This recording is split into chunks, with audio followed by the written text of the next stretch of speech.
Ladies and gentlemen, Woodland Disco Productions presents The Pink House Tapes. Episode 4, Are You With Me? Is sponsored by Charlie Foxtrot Brewing. Look for beers from this veteran-owned brewery in tap rooms across Southwest Florida and Western North Carolina.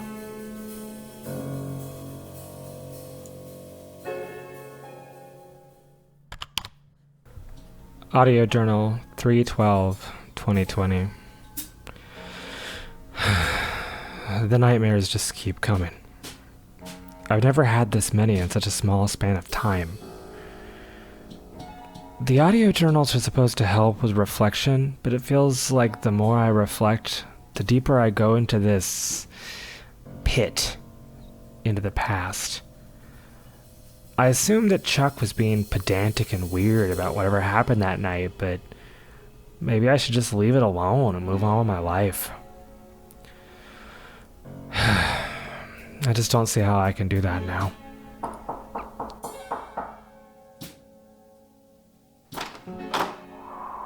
Oh, hey. Hey, I wasn't expecting you. I'm in the middle of a recording, but no worries. Come on in. I had some thoughts about Chuck's code. I'm sorry if it's late. I brought some venison fillets from work. Venison fillets? What the fuck? I mean, thanks. Yeah, a wedding party over-ordered and then pieced out directly after, so I snagged them. There's 4 more in the back of the prep cooler at work if you're hungry tomorrow, actually. Oh, yeah. I remember booking them, actually. They were quaint. But, yeah, no, it's not too late. I could use the distraction, actually. Does the word allure mean anything to you? Not anything specific. Why? So the notes in the cassette sleeves, when we put them in order of publication, spelled out the word Laurel, which referenced the Pink House by street name. Right. Well, it just so happens that the only anagram of Laurel that uses all the letters is allure. I'm sorry, it isn't ringing any bells for me. How about the number 216345? No. 261345? We don't actually know which L goes first, so it could be that one too. What? I don't... Where are you getting these numbers from?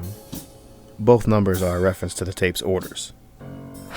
Okay, is there any way you can explain this to me like I'm 5? Oh, my bad. I've been thinking about this stuff since we first talked about it. Okay, if there is another part of the code, specifically the part that you destroyed by not tracking which tape was in which sleeve, then I think it's another one-word type of thing. Are you with me so far? Yeah, I think so. Okay, so the only other one-word possibility using the same set of letters that we got from the tape sleeve acrostic is allure. Still with you. I'd hope that would be another eureka moment for you like Laurel was, but if it doesn't mean anything to you, it can't be that. I had a backup plan, though. 2, actually. The numbers, man. The numbers. Right. So when you order the quotes Laurel, they are in 1 through 6 order. So the first L becomes 1, the A becomes 2, and so on. Okay. I think I'm starting to understand. The U is 3, right? Right. The only real trouble is that we don't know which L goes first, so it's either 216345 or 261345. But you said that neither of those numbers mean anything either. My guess is they're supposed to. Oh shit. It's the snooping lady from the other day. Like from the house? How the hell did she find you? I don't know. There's no way. Bartosz Silver? How the fuck does she know my name? I can't handle this right now. My name is Cindy Cordrum. I'm Chuck's wife. I just wanted to talk for a bit. Chuck's what? Hey, I think you've got the wrong place. With all due respect, no, I don't. Is Bartosz here? I just wanted to talk to him for a second. Yeah, that's me. How did you find me? I'm sorry if I've intruded. Like I said, I'm Cindy Cordrum, Chuck's wife. I know you guys were good friends in college, and you were the only person from then that I didn't have information on. I don't know if you've heard, but he passed away earlier this month. I wanted to make sure you got this. It's an invitation to his funeral. No, it's fine. Thank you.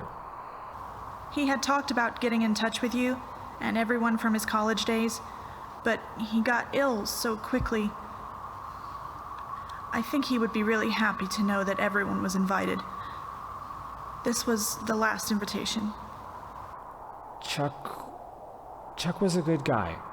I'm really sorry. Is there anything I can do to help?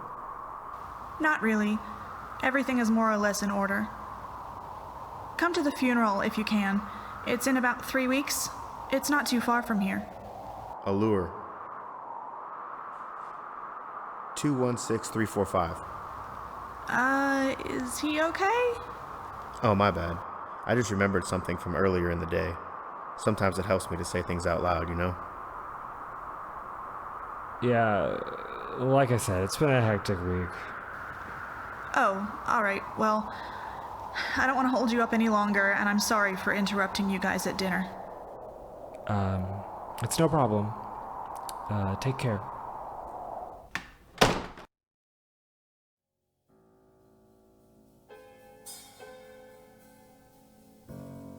Okay, so 3 things. She does not know about the fact that Chuck got in contact with you. She does not know about the next step of the puzzle, and she never answered you when you asked her how she found you. I was already having trouble with this whole thing before you came over. That was what my journal entry was going to be about. I just don't know that dredging up the past really is helping my recovery here. This whole thing with Chuck is kind of overwhelming me. Yeah, it's kind of messed up, really. I can't really figure out why he would do any of this like he's doing. Or done. What if it's part of the puzzle? Like, how so? It's another strategy for a solution. You can sometimes get more information by assuming that anything you can observe is part of the puzzle. It gets tricky because there's usually a lot to take in that's irrelevant, but it's a good way to refocus if your approach is getting too narrow. But then that means anything is part of the puzzle. You, me, the venison.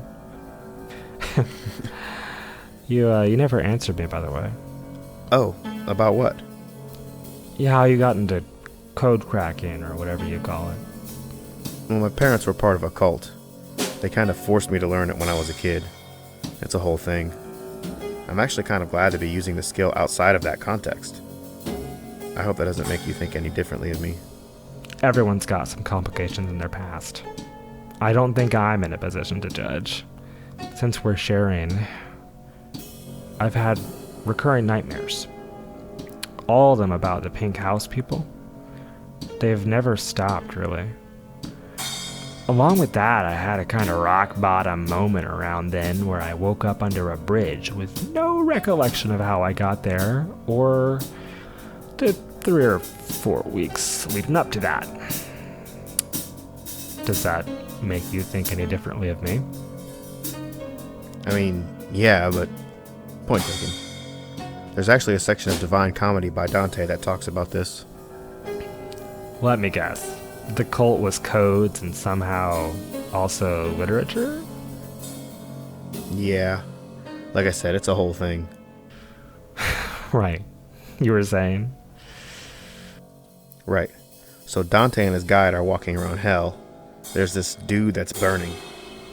I like him already. He recognizes Dante's dialect.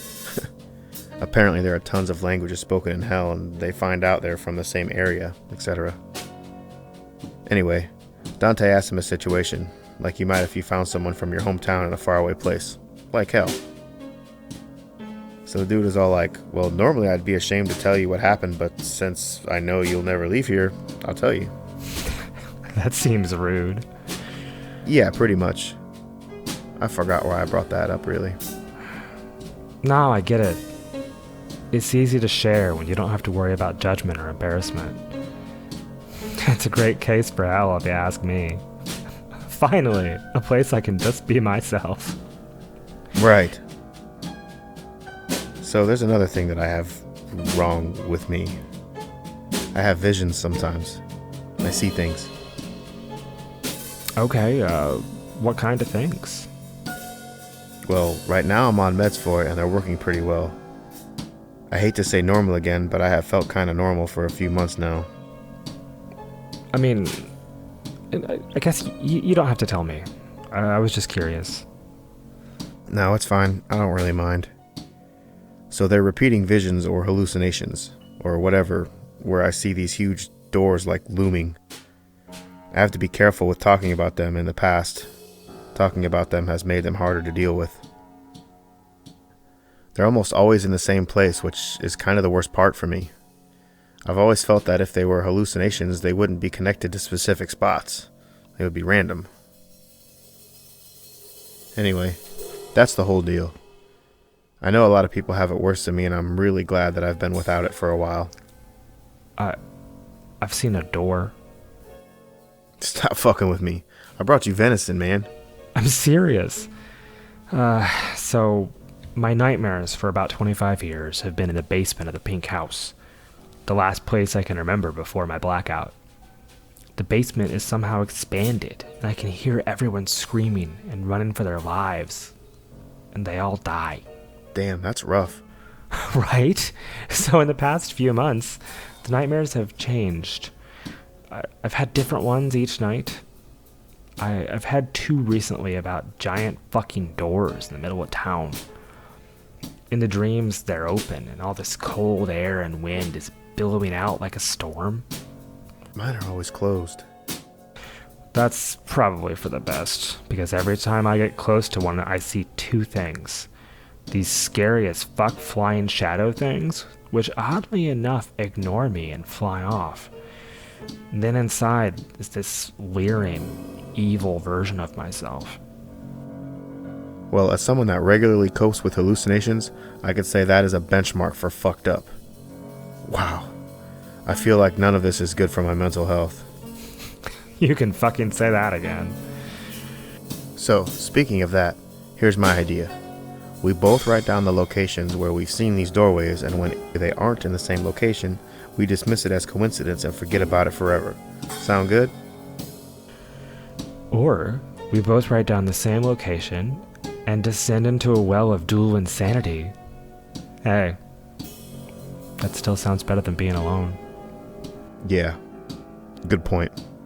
Well, I've only seen one, so it'll be a short list for me. Yeah, it's gonna take me a bit. Master, it is through great pain and sacrifice that I am able to contact you this final time. My war on the old gods was not successful. I fear that they've grown more powerful in recent years, most likely due to their theft. I underestimated their tactical prowess and have paid dearly. The great mantle of immortality granted to me has been torn away, and I now stand on this earth as a mortal. Nevertheless, I will continue to serve. Over 400 souls were taken into their realm, many of which they consumed in the ritual against me after my capture. Left in their place are the disgusting, hollow, soulless husks of detritus that we've seen before, doomed to toil away in their mechanical imitation of life. I will end their miserable existence, even in this fallen, weakened form. There were a few among the captured that had found the means to fight, and used my torture as a distraction to attempt an escape. There was something unique about them. I could sense it. But in the haze of pain and loss, I could tell not what. Nor do I know if they were entirely successful, though as I escaped, I left a path for them. I will seek them out as I slay the wretched filth left behind by the old gods.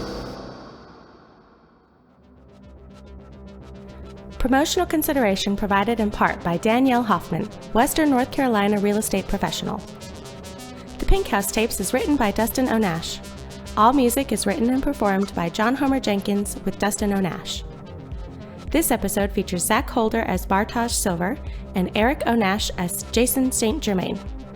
Sindri Cordrum and other voices are Danielle Hoffman. The Pink House Tapes is produced by Woodland Disco Productions. Find us on iTunes, Libsyn, Google Play, and Facebook. Support us on Patreon.